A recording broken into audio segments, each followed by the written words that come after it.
안녕하세요. 민원연의 미디어 탈곡기 23화 되겠습니다. 제가 또 고단세 또 까먹었습니다. 저는 정말 이 숫자를 못 외우는 치명적인 병이 있습니다. 병이 너무 많아요. 이씨와 김씨. 앞에서 3 이렇게 하고 있는데. 그래서 이 두 개 신문 방송에 이달이 아니죠. 이번 선거에 매주 뽑아낸 그 선거보도 이것을 가지고 오늘 풀어보려고 합니다. 일종의 대선 미디어 감시연대 신문방송 특집이라고나 할까? 총정리. 네, 총정리라고나 할까? 네, 이야기 해보시죠. 신문부터 얘기해보죠. 네네네. 일단 이번에 가장 많이 선정된 매체가 어디냐? 바로 조선일보입니다. 안 봐도 비디오지. 네네네. 이거는 퀴즈로 낼 가치도 없어서 그냥 제가 말했어요. 그러면 2위가 어디냐? 2위. 이것도 사실 여기서 지금 다 전부 다 알고 계실 것이기 때문에. 저거 내가 셌는데 기억이 안 나. 이게 중앙일보하고 왜냐면 원래는 항상 동아일보라고 생각했는데 막상 막하였어요. 이번에 차이가 별로 없어요. 중앙일보가 장난. 그래서 제가 기억이 안 나요. 어디가 2위인지. 한 끗 차이로. 그래도 동아. 그래도 동아. 네. 역시 맞아요. 네, 그래도 동아. 근데 별 차이가 없었어. 그러니까 조선일보가 10건 선정됐고요. 동아일보가 5건, 중앙일보가 4건이고 한겨레, 경향, 한국일보는 0건이었습니다. 네, 정말 앞으로도 계속 이러겠죠? 네. 그러면 일단 요거를 기간별로 대체 무슨 얘기 가지고 애들이 물고 뜯었나 한번 얘기를 해보겠습니다. 네. 3월 셋째 주 이게 1차 보고서였는데요. 이 당시 1위를 먹었던 게 그거예요. 박근혜 씨 그 퇴거 마지막 모습을 소설로 쓴 복거일 소설가의 기억하시나요? 그날 갑자기 경부고속도로로 방향을 튼 대통령 이거 네 말도 안 돼 유사 역사 대체 역사니 뭐 유사 역사니 하면서 말도 안 되는 소리 했었고요. 이게 1위였어요. 동아일보. 그리고 조선일보는 이때 세월호 3년 안전 업그레이드는 없고 정쟁만 있었다. 그러니까 당시 이제 세월호 정치 이용하지 말라. 그냥 늘 하던 그런 얘기가 한 번 더 반복했었던 것이고요. 세월호 2년 때쯤인가 보네요. 그럼. 맞아요. 네. 이게 정말 제가 생각했을 때 정말 너무 화가 났던 칼럼은 사실 이거 전날 있었던 3위 양상훈 칼럼이었어요. 이게 제목이 이제야 의원들 가슴에 달리는 천안함 배지 이거였는데요. 이 무렵에 조선일보가 주력했던 게 왜 여당 의원들이 달고 있는 천안함 배지나 그러니까 여당 의원들이 천안함에 대한 관심은 무시하고 야당 의원들만 세월호만 자꾸 조명하냐 이렇게 하면서 비교하면서 비난했던 얘기가 있었습니다.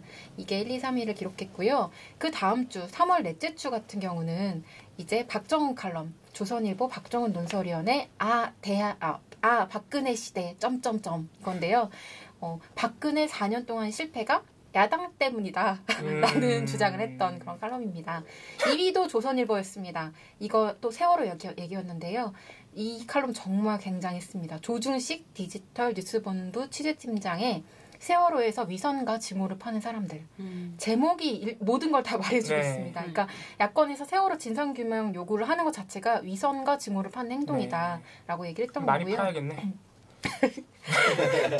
중앙일보 3위는 중앙일보 전영기 칼럼니스트였는데요. 문재인의 선거 전 집권 풍경. 뭘까요? 이거 무슨 내용일까요? 선거 전 집권 풍경. 이거 뭐지? 약간 느낌은 그건데 이정재 칼럼.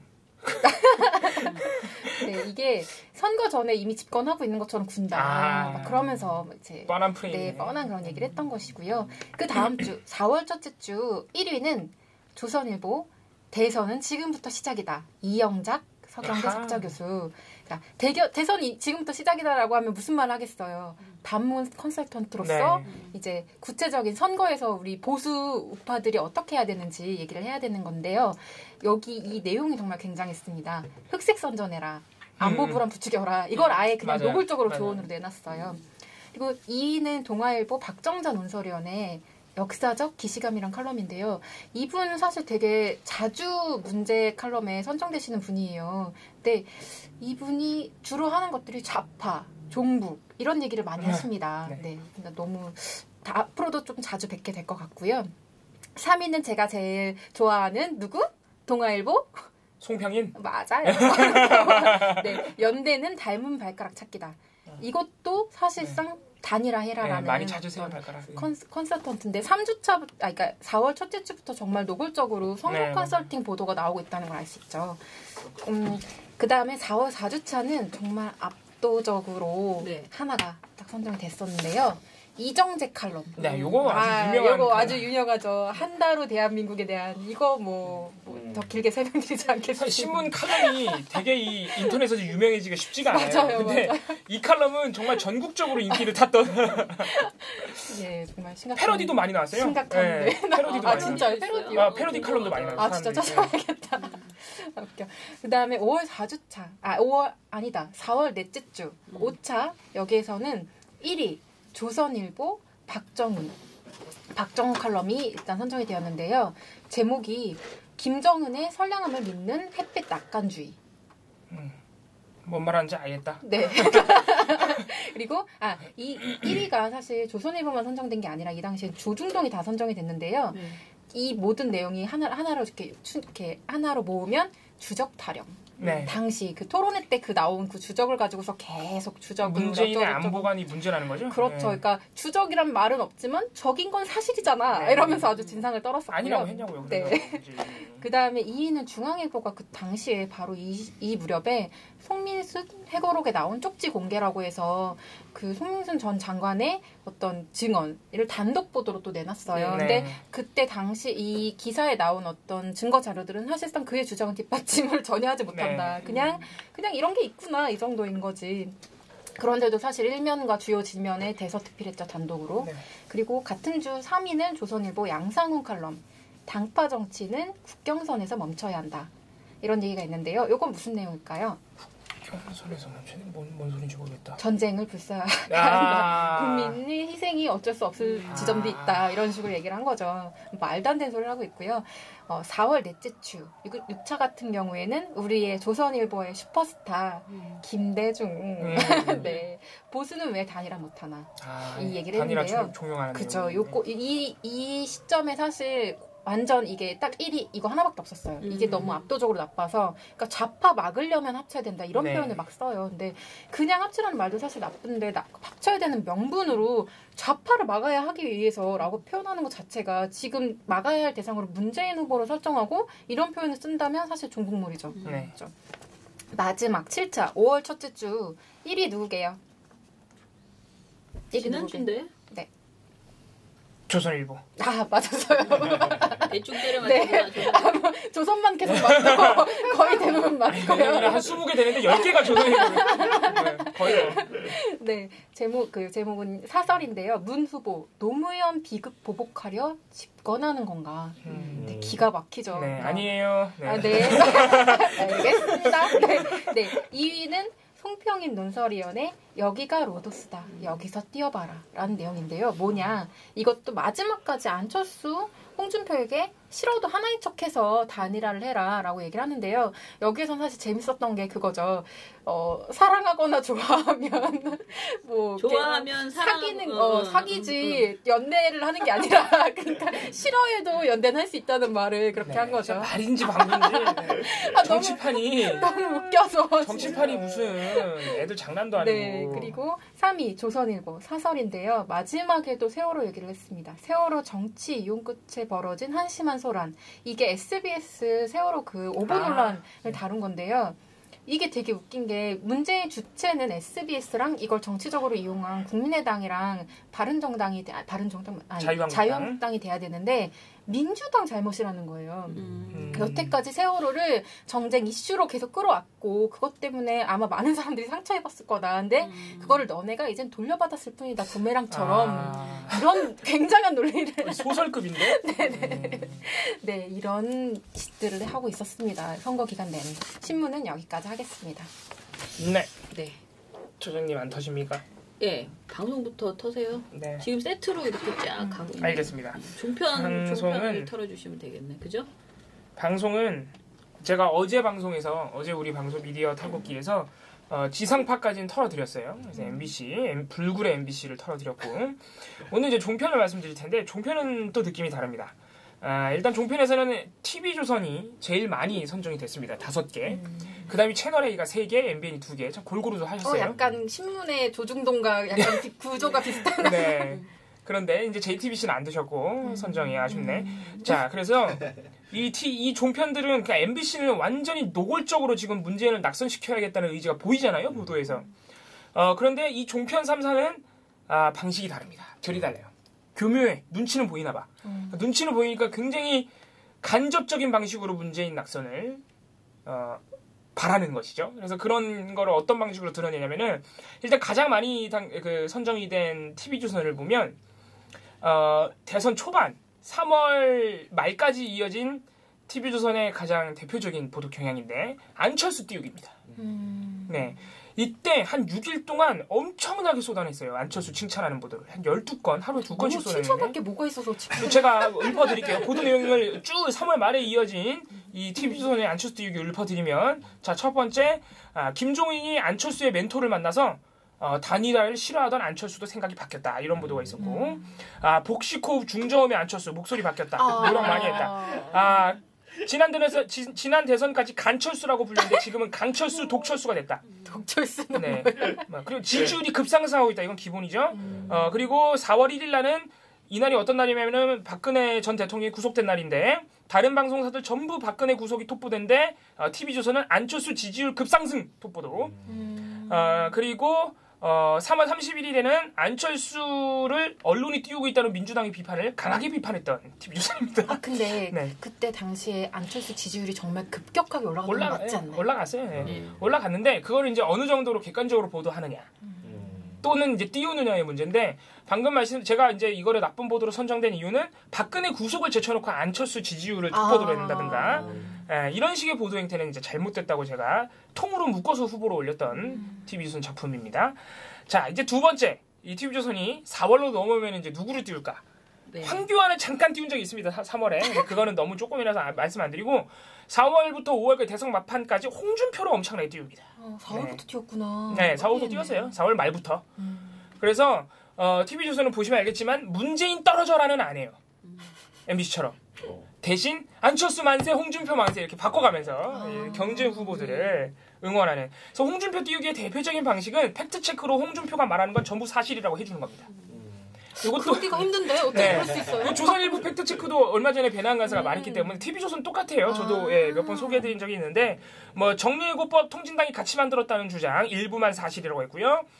노무현 정부 때 진위기수가 최악이었다. 수치는 틀리지만 취지는 맞다고 팩트체크해줬습니다. 웃기죠? 수치는 틀린데 어떻게 취지가 맞다는 거죠. 아무튼 이런 식으로 홍준표가 말하면 전부 진실이야. 일부든 뭐 조금이든 다 진실이에요. 네. 이런 식의 이제 TV조선은 그래서 아무튼 다른 후보를 칭찬하는 방식으로 MBC보다는 눈치를 봤다. 채널A, MB도 좀 재밌습니다. 채널A는 대선 초반까지는 약간 간을 봤어요. 정신을 못 차렸어. 어느 줄을 잡아야 되는지. 그래서 이 채널A가 3건이 선정이 됐는데 3건 다 3월 말에 나왔어요. 그러니까 4월부터는 나쁜 보도가 안 나온 거예요. 굉장히 조용했어요. 굉장히 드라이하게 보도하고 이렇게 정치적 공방 같은. 심지어는 문재인 논란 보도도 MBC, TV조선 엄청 할 때 채널A 안 해요. 네, 눈치를 보는 거죠. 그리고 채널A가 재밌는 점이 그 대신 가십성 보도를 상당히 많이 해요. 그러니까 무의미한 보도. 부인, 아들, 딸 막 이런 보도 있잖아요. 막 이런 거를 많이 내면서 약간 그래서 일부러 약간 이렇게 아우로브 안중이 되려는 듯한 시청자들의 눈길에서 벗어나려는 듯한 아무튼 그런. 그래서 3월 말에 이제 문제 보도가 나왔는데 그 보도 자체는 또 문재인 후보를 다 겨냥한 거예요. 그러니까 3월 말까지는 한번 찔러볼까 하다가 이제 4월부터 안 한 거지. 그래서 어떤 보도들이 있었냐면은 선관위가 공식적으로 허위사실이라고 규정했던 문준용 씨가 단독 채용에 단독으로 지원해서 채용이 됐고 5급 공무원으로 채용이 됐다. 이거 이제 허위사실로 규정된 거였는데 보도를 했다가 다음날 바로 지웠어요. 무서웠겠지. 네. 울었다고? 무서웠겠지. 무서워서. 난 울었겠지. 그런 비슷한 말이죠. 울었을 수도 있어요. 괜히 그랬어. 무서워서. 네. 그리고 또 하나 이것도 상당히 재밌는 보도인데 3월 24일 이게 3월 말이면 한창 이 경선이 진행되고 있어서 경선 보도가 굉장히 집중될 텐데 뜬금없이 이순자 씨 단독 인터뷰를. 네? 이순자 씨가 누구냐면 이제 전두환 씨 부인이죠. 네. 4건이나 이틀 연속으로 회고록 내서 그럼. 네. 회고록 냈다고 그거를 단독 인터뷰를 해가지고 하는 거 아니야? 대단한 보도였어요. 그래서 이순자 씨가 우리도 광주 사태의 피해자다. 네, 이런 발언이 아무런 문제 의식 없이 전파를 탔던. 야. 이건 대선이랑 관계없이 그냥 그냥 무조건 최악의 보도로 네, 선정이 됐죠. 그래서 미쳤네요. 채널A가 이때까지는 근데 이거는 채널A가 대선과 관련해서 눈치를 봤다거나 정신을 못 차렸다기보단 그냥 원래 그냥 하던 관계없이 그냥 정신을 못 차리. 이건 일반적으로 원래- 정신 못 차리고 원래 있는 그렇죠, 거예요. 그렇죠. 네. 그렇죠. 그러니까 원래 이게 채널A의 기본 마인드야. 맞아요. 이게 본질이에요. 이게. 그래서 종편은 없어져야 되는 거예요. 맞아. 예. 이게 본질이기 난리 때문에 났어 아주. 누가 이렇게 공장을 잘 받쳐줬는데. 없어져야 돼요. 아무튼간에 채널A 서로 줄여나가려고 하는 거예요 지금? 그러니까 채널에 망하면 조선일보, 동아일보 힘들어지면서 약간 그렇죠. 계속 예. 가세가 그러니까 어차피 조중동이랑 조중동 하는 짓 똑같고 TV조선 채널A MBN 하는 짓 똑같잖아요. 통폐합하세요. 어차피 그렇게 구구적인 짓만 할 텐데 통폐합해서 한꺼번에 같이 인력도 많이 있고 얼마나 좋아요. 효율적이고 나도 편하고 배낭 가서도 편하고 여러 명이 윈윈입니다. 부탁드릴게요. 자, 그래서 채널A는 요 정도로 하고 입 닥쳤습니다. 그 다음에 이제 MBN은 제가 뭐라고 참 이름 붙이기가 뭐하더라고요. 이상해 그냥. 가끔가다 그냥 똥볼 차는 거라서. 네. 채널A는 그냥 제가 대선 초반까지 정신 못 차린 채널A라고 이름을 붙여줬는데 MBN은 그냥 이상한 MBN이에요. 그래서 MBN이 2건 정도 이상한 보도를 냈는데 웃겨요. MBN은 좀. 그래서 MBN은 좀 전문성이 떨어지는 방송사가 그냥 아닌가. 보도로 잘 이상한 보도를. 네, 이상한 보도. 첫 번째는 홍준표 후보가 도지사직을 내려놨을 때 네. 울었어요. 다른 방송사들은 그냥 보도를 아예 안 하거나 울었다고만 보도했어요. MBN이 이거를 스트롱맨의 눈물이라는 제목으로 아주 감동적인 리포트를 냈습니다. 스트롱맨이라고 하던 스트롱맨을 자처하던 홍준표 후보도 정들었던 정남 도정을 떠날 때는 눈물을 흘렸다. 이렇게 하면서 아주 감동적인 리포트 하나 만들어 주셨고, 그리고 이제 두 번째로 선정된 거는 요거는 약간 의도가 보이는 이상한 짓 또는 나쁜 짓인데, 이거는 민원연 단독으로 제가 선전도 많이 했던 겁니다. 네. 안철수 후보가 이기는 여론조사만 발췌해서 보도했던. 자사 여론조사에서는 양자 대결 결과 안철수 후보가 뒤지는 거예요. 그러니까 자사 여론조사 결과에서는 50대 및 TK 여론조사 결과만 보도를 해버리고 양자 대결은 엉뚱하게 중앙일보 걸 인용하는. 그거 진짜 너무 이상해요, 진짜. 중앙일보 거에서는 안철수 후보가 앞서는 걸로 나왔거든요. 그래서 이거는 명백하게 안철수 후보에 유리한 것만 발췌해서 보도한 거 아니냐. 그래서 저희가 역시 나쁜 보도로 선정했던 사례입니다. 그래서 이 종편을 보면은 제가 일단 어제 방송보다 흥분을 덜하죠. 약간 재밌어요. 네. 바보 같. 네, 약간 참 치근하다 이런 마음도 들고, 그러니까 문재인이 안 됐으면 좋겠는데 그 노골적으로 못 하겠고. 그러니까 이렇게 굉장히 우회적인 방식으로 노력을 많이 하셨던 우리 MBC처럼 차라리 당당하게 떨어져라 이렇게 막 나오면 아니야. 그러지 마. 아무튼 그래서 우리 종편 3사는 참 재미를 안겨준 대선 기간 동안 재미를 MBC 때문에 제가 너무 스트레스가 극심했다면 종편을 보면서 약간 마음에 힐링하셨나요? 마음의 안정감을 얻었어요. 그래 너네 같은 애들도 있는데 내 MBC 열심히 깎게 그런 마음으로 일을 했던 그런 방송사들입니다. 여론조사 얘기 잠깐 나와서 그런데 왜 이 선거 기간 동안 그러니까 갤럽이랑 리얼미터가 우리나라 여론조사 기간 중에 정말 양대 산맥이고 정례조사를 사실 발표하는 주요 두 개밖에 없잖아요. 근데 요번에 분과 신문모니터위원회가 했던 보고서 중에 그런 게 있었어요. 조선일보는 갤럽만 인용한다. 리얼미터를 4월 내내, 그러니까 3월 중순 이후부터는 아예 보도를 안 해. 어떤 거에도 인용을 안 해요. 그래서 왜 그러나 해서 갤럽이랑 그 지지율 차이를 쫙 봤는데 그 안철수랑 문재인 후보의 지지율 격차가 갤럽이 거의 2배 이상. 리얼미터가 2배 이상이에요. 갤럽은 뭔가 되게 양자대결 구도가 박빙으로 이렇게 나오거나 아니면 오차범위 내에서 이렇게 오르락내리락 하는데 리얼미터는 다 오차범위 밖에서 문재인 후보가 이기는 걸로 나온 거예요. 그래서 의심스럽다. 의심해볼 만한 거죠. 그렇죠. 리얼미터 고소는 그 고발인가요? 국민의당 그거는 계속 진행 중인지 모르겠네. 그때 양심 있으면 취하해야죠. 취하했다는 얘기가 없는데. 몰래 그런 건 부끄러우니까 뭘 조용히 하겠죠. 아니 심지어는 자당 그러니까 국민의당이 고발한 리얼미터도 지금 안철수 후보가 실제로 얻은 표보다 지지율보다는 많이 해줬어요. 그동안 여론조사에서 낮게 나왔으면 양심 있으면 고발 취하해야죠. 자, 저는 사실 오늘 별로 털 게 없어서요. 저희 민원연의 이 시민과 언론이라는 웹진이 있어요. 근데 웹진은 우리가 너무 바쁘니까 웹진을 제대로 읽지 않고 각자 우리 민원연 모든 분들은 자기가 하는 것만 열심히 봐. 그래서요. 총체적으로 다 보는 분이 사실은 거의 없습니다. 직업적으로 할 수 없이 저만 보는 것 같아요. 그런데 저도 사실은 요즘 너무 바쁘니까요.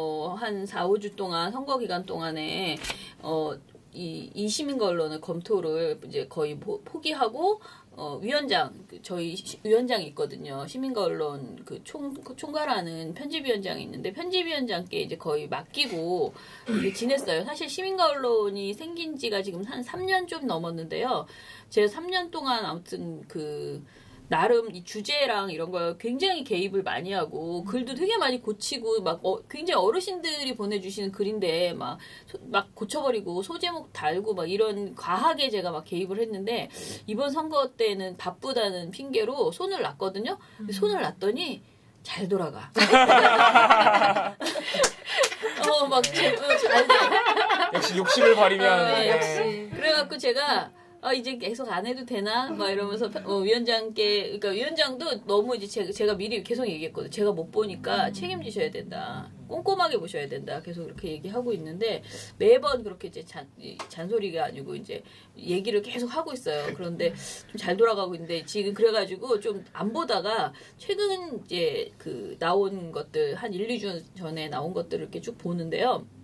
하필이면은 이번 최근에 들어서 언론 포커스를 저희 두 대표가 다 썼어요. 그러니까 이완기 대표하고 박성훈 대표가 하나씩 썼고요. 그 다음에 안성일 MBC 전 논설위원 이렇게 세 분이 언론 포커스를 쓰셨는데 저 잠깐 제 책이 나오려면 어떡하지? 하고 왔어요. 네.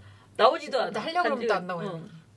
근데 주제가 이제 우리 이완기 대표님도 지금 MBC 박문진 이사이고 그다음에 이제 안성일 선생님께서 MBC 논설위원이다 보니까 언론 포커스 주제가 은근히 MBC 이야기가 많더라고요. 그러니까 지금 이제 봉우 씨도 계속 MBC에 대해서 정말 열변을 토하고 있잖아요. 근데 당장 이제 정권이 바뀌면 MBC 어떻게 해야 되는가에 대한 이야기들을 계속 하고 있습니다.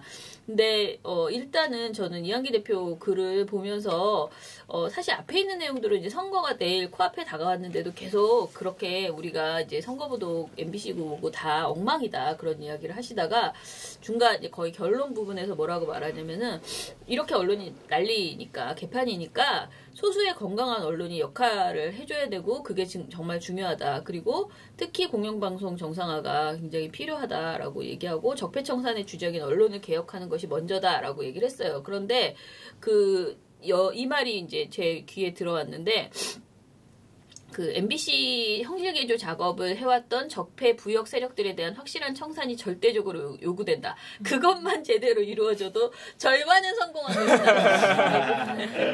MBC만 한마디로 MBC만 잡아도 왜냐면 사실 여러분들이 기억하시겠지만 과거 MBC가 진짜 엄청나게 좋은 보도를 했잖아요. 좋은 방송을 했잖아요. 맞아.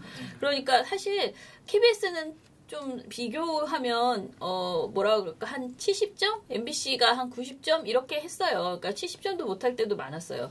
MBC가 선도적으로 보도도 잘했고 시사 프로그램도 훨씬 더 잘했다고 저는 생각하고 PD수첩이나 이런 데가 옛날에 제가 민원련 홈페이지 옛날 네네. 홈페이지 게시물 올리는 알바를 했잖아요. 그래서 네. 옛날 거를 다 봤거든요. 네. 누가 잘했는지. 근데 네. 그때 옛날에는 진짜 MBC가 다 좋은 보도를 하고 그러니까요. 이달의 좋은 보도 다 MBC고 네. 뭔가 다 그렇게 된 거예요. 진짜 네. 깜짝 놀랐어요. 그러니까 완전히 이제 거의 기억 못하는 사람도 많고 요즘 아까도 누가 MBC 보냐 뭐 MBC 엄청나게 많이 하고 MBC 포기하고 MBC를 그냥 뭐 민영방송으로 만들어라 뭐 안 보겠다 뭐 이렇게 하는 그런 이야기들도 되게 많으신데요.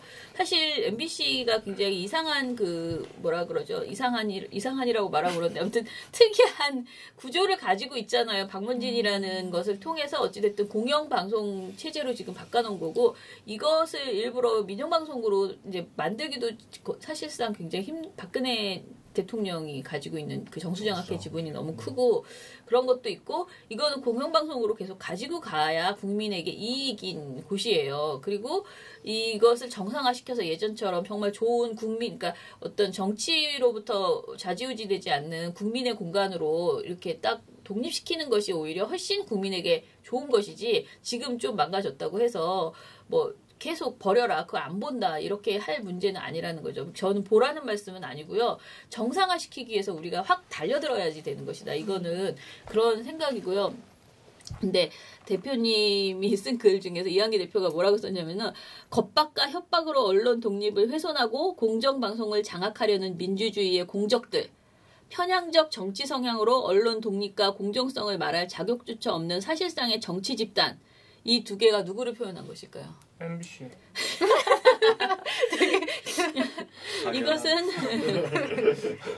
이것은 MBC 언론 부역자들이 노조를 공격한 아, 그래요?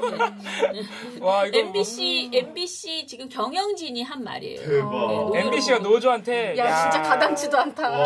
적폐가 적폐를 말한다는 거예요. 그래서 이한기 대표가 뭐라고 했냐면 사탄도 성경 구절을 응월대듯 부역자들도 공정방송 운운한다.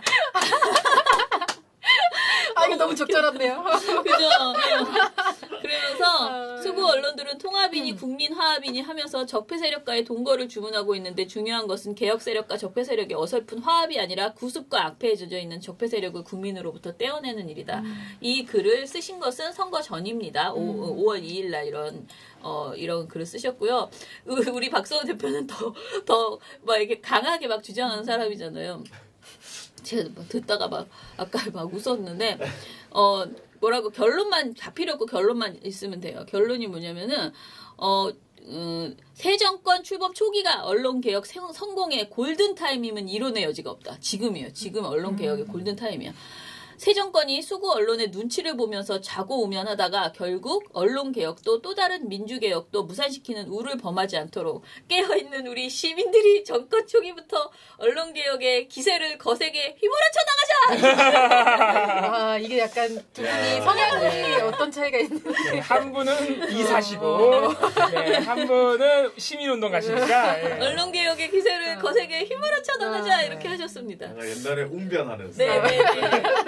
실제로 민원연은 그래서 선거 때부터 이 휘몰아쳐 나가기 위한 지금 폭탄을 준비 중에 있는데 지금 이제 하나는 이명박 박근혜 정부의 언론 장악, 방송 장악 그 백서를 만들고 있고요. 또 하나는 언론의 편파보도 백서를 만들고 있어요. 이 두 개. 그러니까 하나는 정권이 어떻게 언론을 장악해 나갔는가, 특히 공영 언론을. 또 하나는 그랬더니 보도들은 어떤 짓을 했던가. 이 두 개의 그 10년의 백서를 지금 만들고 있는데요. 반드시 5월 내에 또는 아무리 늦어도 6월 초에는 만들어서 이거를 뿌리면서 우리가 이 언론개혁, 그러니까 적폐청산을 위한 그 캠페인 같은 것을 해보려고 합니다. 그래서 여러분 쉴 날이 멀지 않았습니다. 지금 조금 잠깐 한 일주일 정도 조금 한가는 느낌이 들란가 말란가 하다가 다음 주에 토론회 있잖아. 토론회 끝나고 나면 바로 적폐청산 싸움에 두두두두 이제 들어가는 그런 우리의 지금 그런 계획을 지금 둘 다 너무나 놀래서 그 마음 이해합니다. 제가 왜 잠이 안 오겠습니까? 좀 탈당하겠습니다. 자, 내가 생각했던 스케줄이랑 다른데. 지금 저는 이 안성일 이제 그 논설위원은요, MBC 논설위원 전 논설위원이죠. 이분은 굉장히 이제 온건한 분이세요. 그런데 그런 분들이 원래 그 안에서 이제 겪으면서 그 분노가 막 이렇게 쌓이면 원래 그 뭐라 그러지, 순한 분들이 화나면 더 무섭잖아요. 이제 그런 게 있더라고요. 그래서 이 글을 보면 분노가 이렇게 꾹꾹 이게 눌러져 있는 분노가 있습니다. 그런데 여기서 보면 그러니까 다른 사람들은 대부분 거대 담론 이야기를 하는데 이 분이 쓴 이 언론 포커스에 뭐가 나오냐면은 제목이 황페이진 MBC 사내 인간관계라는 제목이 나와요. 막내 기자들 징계 때린 거. 네네. 그러면서 계속 이렇게 기자들을 자꾸 부당 정보를 하고 징계를 하고 해직, 정직, 징계 이런 것들을 마구잡이로 하고 정작 이제 3년째 신입 기자를 뽑지 않고 있는 MBC의 문제들. 네, 다 시용 기자로 채용했죠. 시용 기자로 채용한 이런 문제들을 하고요. 그런데 새 사장이 먼저, 그러니까 새 사장 벌써 들어온 것 같아 이분은. 새 사장이 먼저 할 일은 되돌리기다라고 하면서 이미 전제가 다르네요. 새 사장을 이미 그러면서 이제 김장겸 사장을 어떻게 물러나게 할지 참 그게 나는 지금 답이 없는데. 과정이 생략돼 있어. 새 사장이 먼저 할 일에 대해서 얘기를 합니다. 법원의 판결대로 해고자 복직시키고 징계 조치 원상 회복하고 원래 일자리로 돌려놓아야 한다. 쫓겨났던 기자와 PD들이 다시 취재하고 프로그램을 만들게 해야 한다. 신뢰도와 영향력이 떨어진 뉴스와 시사 프로그램의 콘텐츠 때문이었으므로 그 콘텐츠로 승부해야 한다. 그리고 겸손하게 수용자의 반응을 기다려야 한다. 콘텐츠 회복보다 어려운 것이 사내 문화의 복구다. 사실 이게 제일 걱정이라고 다들 그러거든요. 특히 경력사원과 간부급 부역자들의 처리가 그렇다. 2012년부터 지금까지 부당한 피해를 당한 사람들이 참고 있던 억울함과 분노가 적지 않다. 어떻게 풀어야 MBC의 미래에 도움이 될 것인지 정말로 신중하게 합의점을 찾아야 할 것이다. 안강한가 일당들이 했던 식으로 인사의 칼을 휘두르고 싶은 유혹이 있을 것이다. 그 유혹을 어떻게 극복할 것인지 치열하게 논의해야 된다. 그러니까 이분은 굉장히 점잖게 일을 진행하는 스타일이에요. 근데 저도 이런 방식에 동의합니다. 네. 아무튼 이런 고민이 있었고요. 그래서 지금 역시 우리 민환년의 언론 포커스의 주제가 그러니까 저희 언론 포커스 컨셉이요. 그러니까 언론 비평이 아니고 네. 언론의 전반적인 문제 중에서 이렇게 큰 이슈를 잡고 가는 거거든요. 근데 MBC 문제가 제일 많이 언급됐다. 근데 최근 언론계에서는 사실 MBC만큼 지금 심각한 상황이 없죠. 네. 네. 그리고 저희가 외부 기고자를 이제 받기 시작했는데 CCBB 좀 기고하실 분을 늘렸잖아요. 예전에는 저희 민원연 정책위원 위주로만 하다가 근데 그 중에서 김영훈 민주노총 위원장 그리고 전 철도노조 위원장이셨죠. 그 김영훈 그 위원장께 글을 받기 시작했어요. 근데 첫 글이 왔었는데 이 제목만 보니까 벌써 울컥 눈물이 날라 그랬어. 세상에서 가장 슬픈 노동절이라는 글 한번 꼭 나중에 읽어보세요. 글 참 좋더라고요. 강성 귀족 노조 불편한 진실에 대하여라는 제목의 글이 왔는데요. 이 글도 지금 홍 지사가 씨부리는 그 말들 아니 토론회를 6번 했는데 나올 때마다 귀족 강성 그러니까 그놈의 노조가 뭘 어떻게 그렇게 했다고 진짜 자기가 무슨 아무튼 정말 꼴보기 싫은 얘기를 너무 많이 해서 정말 상처가 정말 된 그런 이제 그 대선 때문에 정말 가장 큰 피해를 입으신 분이 노동자인 것 같아요. 근데 여기에서 뭐라고 이제 중간에 무엇이 그들을 이기주의자로 만들었나라는 소제목 아래요. 그렇다면 대기업 정규직 이기주의 프레임은 모두 거짓인가? 사실 이제 그 어떤 부분에 있어서 우리 특히 이번에 뭐 기아차 노조 이런 얘기하면서 굉장히 이제 지적도 많이 받았잖아요. 그런 건 비판 받아야 돼요. 근데 그런 이야기를 하면서 여기에 뭐라고 나오냐면 현대차 노사관계를 연구한 박태조 박사는 임금에 대한 욕망은 고용 불안의 사생아라고 규정했다.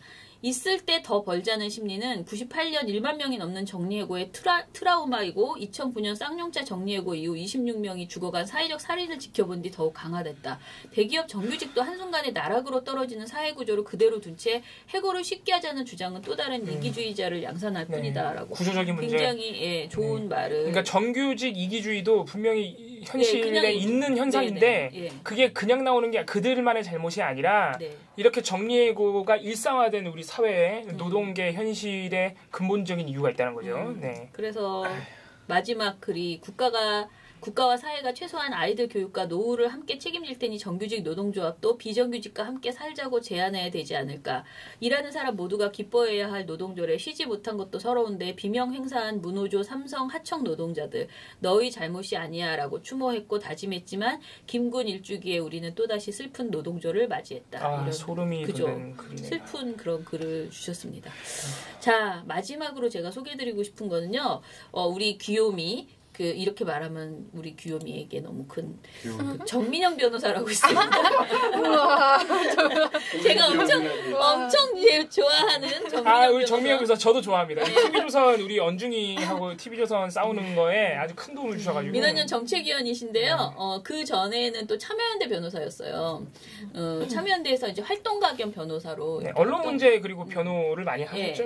부인이 또 이제 언론계에 계셔가지고요. 언론계 관련된 그 변호를 많이 하시는데 이 분이 이거 가장 최신 글이에요. 5월 10일 날 나온 거니까 가짜 뉴스 대선 이후의 언론이라는 그런 제목의 글이었는데 이게 이제 프랑스 대선을 이야기를 하면서요. 가짜 뉴스가 이번에 프랑스 대선에서도 극성을 부렸다라는 거예요. 근데 사실 저는 가짜 뉴스에 대한 글 별로 안 좋아해요. 왜냐하면 가짜 뉴스가 사실 지금 가짜 뉴스를 말할 때 굉장히 많이 악용되는 게 기존 언론은 가짜 뉴스를 안 만들고 가짜 뉴스는 마치 무슨 그 소규모 인터넷 그런 허접한 애들만 만드는 것이야. 그러면서 1인 미디어를 오히려 폄하하는 방식으로 가짜 뉴스라는 워딩이 우리 사회에서 자꾸 이렇게 소통되고 있거든요. 근데 솔직히 가짜 뉴스는 TV조선과 조선일보가 제일 많이 만들잖아요. 완전 MBC. 네, 이런 데서 만드는데 그래서 제가 가짜 뉴스 프레임을 굉장히 우리나라에 지금 있는 가짜 뉴스 프레임 문제라고 생각하는데 여기 이제 뭐라고 하냐면은 가짜 뉴스에 대한 합의된 정의는 아직 정립되어 있지 않지만 최근 열린 어느 학회에서 가짜 뉴스를 정치 경제적 이익을 위해 의도적으로 언론 보도에 형식을 하고 유포된 거짓 정보라고. 정확하네요. 규정했다고 합니다. 그럼 MBC는 뭐 가짜 뉴스 공장이네? 그러면서 가짜 뉴스가 퍼지는 두 가지 이유를 이야기를 했는데 사람들이 언론에 대해서 갖는 기대 자체가 달라졌다. 그러니까 간단히 말하면은 요즘은 언론 기사 외에도 SNS 등 새로운 정보를 접할 통로가 많아지고 사람들이 언론사의 기사에 의존하는 정도는 과거에 비해서 낮아졌다. 그러다 보니 사람들이 자신이 이미 가지고 있는 정치적 견해를 재확인시켜주는 내용의 정보를 언론을 통해서 그러니까 내가 믿고 싶은 거를 듣고 싶은 거지. 확인받고 싶어진다. 오히려 이러한 확증 편향을 깨뜨리는 언론을 공정하지 못한 보도로 하는 집단으로 매도하는 일도 종종 벌어진다. 이거 정말 그죠? JTBC가 떠오르는 가짜 뉴스는 이러한 집단적 심리에 효과적으로 호소하는 측면이 있다라고 했고요. 그리고 제도 언론에 대한 불신이 깊어진 것도 이 두 가지 이유가 있다라고 했는데 제가 하고 싶은 말은 딱 이건데요. 요번에 프랑스 대선에서요. 이런 일이 있었대요. 그러니까 프랑스 대선에 가짜 뉴스가 막 있었는데 대선 결선 투표를 이틀 앞둔 시점에서 마크롱 캠프의 이메일 유출 파문이 불거졌대요. 마크롱이 이번에 했잖아요. 그 대통령. 근데 유출되었다는 이메일에는 진짜 문서와 가짜 문서가 뒤섞여 있었대요. 그래서 그 유출 자료를 살펴서 그 진위를 판단하기에는 시간이 충분치 않았다고 합니다. 그래서 프랑스 언론들이 이를 보도할 것인지의 여부에 대해서 매우 신중한 태도를 취했고 결과적으로 언론이 정도를 걸음으로써 가짜 뉴스에 적절히 대응한 사례로 평가받고 있다고 합니다. 보도 안 했다는 거예요? 예. 안 했죠. 안 했다는 거죠. 네. 우리나라 같았으면 일단 하면서 마크롱 떨어졌죠. 의혹이 있습니다. 난리 났죠. 게다가 완전 가짜도 아니고 진짜 가짜가 섞여 있었다고 하니 우리는 다 진짜 돼버리는 거죠. TV조선 같으면 아예 마크롱 후보를 가짜뉴스의 근원지로 보도했을 거예요. 예를 들자면 그렇다는 겁니다. 그래서 이번에 우리 경민정 변호사의 마지막 결론은 대통령 선거가 끝났으니 가짜뉴스에 대응하기 위한 갖가지 아이디어와 대안들이 제시될 것이다. 사실 저한테도 이런 전화 많이 오거든요. 어떤 대응이 필요하다. 어떻게 법적으로 막아야 되나. 저는 법적으로 왜 꼭 이걸 법적으로 그렇게 법부터 들이밀려고 하나 지금부터 이런 생각을 하는데 아무튼 허망한 얘기일 수는 있지만 출발점은 언론이 본연의 역할에 충실히 하는 것이어야 한다. 맞아요. 권력과의 거리를 유지하면서 감시와 비판이라는 본래 역할에 집중하고 그럼으로써 언론의 신뢰를 재건하는 것. 그것이 이 문제에 대응하는 가장 기본이지 않을까 합니다. 박수! 아주 마음에 드는 이런 우리 그 시민과 언론 글들이 훨씬 더 좋아졌네요. 네. 정말 아까 그 노동절 내가 안 보니까. 역시